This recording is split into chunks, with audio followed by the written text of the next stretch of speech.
Water crisis in Shimla is a warning sign for the trying times ahead with respect to water availability in India.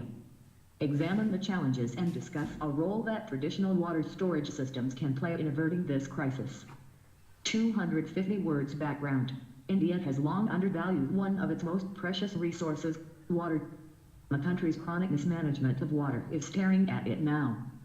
Over 600 million Indians rely on a monsoon to replenish their water sources, and the unpredictable nature of rain leaves them vulnerable.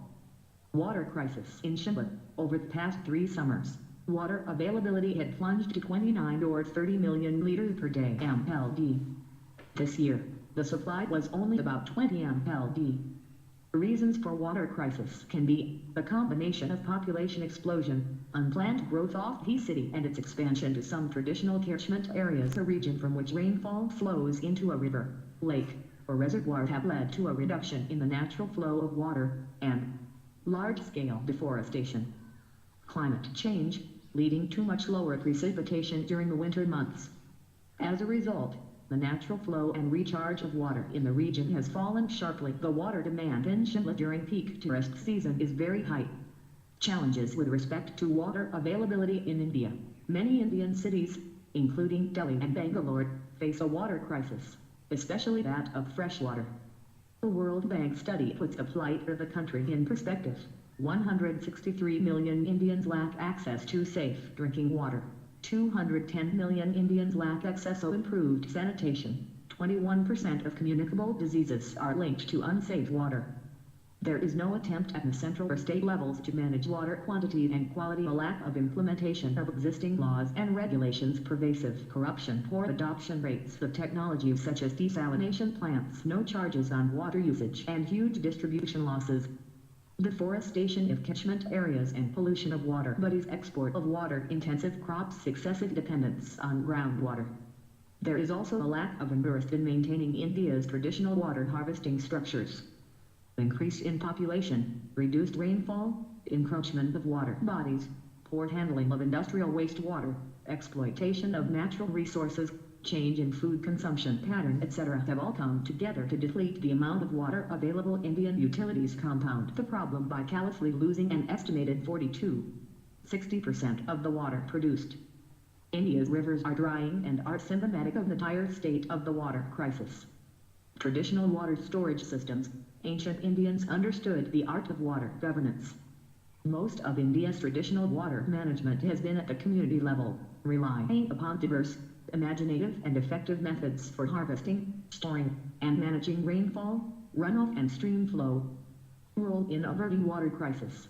Ecologically safe engineering. Marvels of water conservation have existed in India for nearly 1,500 years, including traditional systems of water harvesting, such as the Dewari, Jaihalira, Nabi, Tangkop, and Kun. They continue to remain viable and cost-effective alternatives for replenishing depleted groundwater aquifers.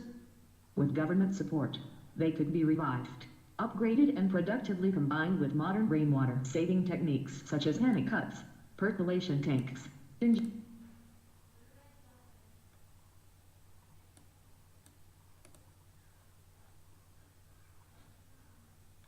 role in averting water crisis. Ecologically safe engineering. Marvels of water conservation have existed in India for nearly 1,500 years, including traditional systems of water harvesting, such as the Dewari, Jaihalira, Nabi, Tangkop, and Kun. They continue to remain viable and cost-effective alternatives for replenishing depleted groundwater aquifers. With government support, they could be revived, upgraded and productively combined with modern rainwater-saving techniques such as panic cuts, percolation tanks, injection wells, and subsurface barriers. This may be a far more sustainable approach to alleviating the water scarcity crisis across India. The basic concept underlying all these techniques is that rain should be harvested whenever and wherever it falls. Kata is a temporary structure made by binding mud and loose stones available locally. Built across small streams and rivers, this stone bund slows the flow of water and stores a large amount depending upon its height during the dry months. The collected water gradually seeps into ground and increase the water level of nearby wells. In coastal areas, they also minimize the flow of fresh water into the sea. It is a cost-effective and simple method, used widely in rural areas. A series of stone bunds built one behind the other have proved to be more effective than modern concrete dams in some villages, as these local structures can be easily repaired by farmers themselves. These water soak pits, called as Matakas in Karnataka, Pandura in Odisha, and Johats in Rajasthan, are one of the oldest systems used to conserve and recharge groundwater. Water from Johats has still been widely used by farmers to irrigate fields in many parts of India. In fact, the arid state of Rajasthan has seen a drastic improvement in water conservation due to the revival of Johats in Himachal Pradesh. Coal surface water channels have been used since ancient times to carry glacial waters from rivers and streams into valley fields. These coals need to be desilted and fortified to prevent them from breaking during torrential rainfall. Another effective traditional water management system is bamboo drip irrigation, practiced in the tribal pockets off the Khasi and Tindea hills of Meghalaya. In this, a network of bamboo pipes of varying diameters, lengths, and positioning is used to harvest water from hill springs or streams. This can be adopted on a larger scale wherever possible. Nagaland's Zabo is also a great way of collecting runoff in community tanks/ponds.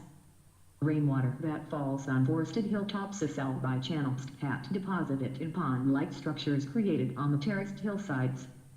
The channels also pass through cattle yards, collecting the dung and urine of animals, before ultimately meandering into fields at the foot of the hill. Way forward, urban India needs to focus on recycling and harvesting water, having better testing and purification facilities, and increase public awareness on the need to conserve water. International examples. Israel has been a role model for the world in matters of water management with its innovation of drip irrigation. The country has also set the template for reusing wastewater in irrigation. It treats 80% of its domestic wastewater, which is recycled and constitutes nearly 50% of the total water used for agriculture. Israel now saves as candlelight for countries like India. Israel's drip and micro-irrigation solutions rapidly spread worldwide. Just one recent example of how this method has impacted food supply in foreign countries is Tippit, literally drop, an Israeli-developed pit that has allowed 700 farming families in Senegal to reap crops 3 times a year instead of just once, even on infertile land. Large catchment areas need to be developed around water bodies so that natural recharge of groundwater takes place. A good example is the Seahog catchment area, which has been denoted as a wildlife sanctuary and where no construction is allowed. Greywater recycling, the method of recycling wastewater from kitchen sinks, showers, and laundry fixtures. Greywater recycling helps reduce household water usage by about 50%.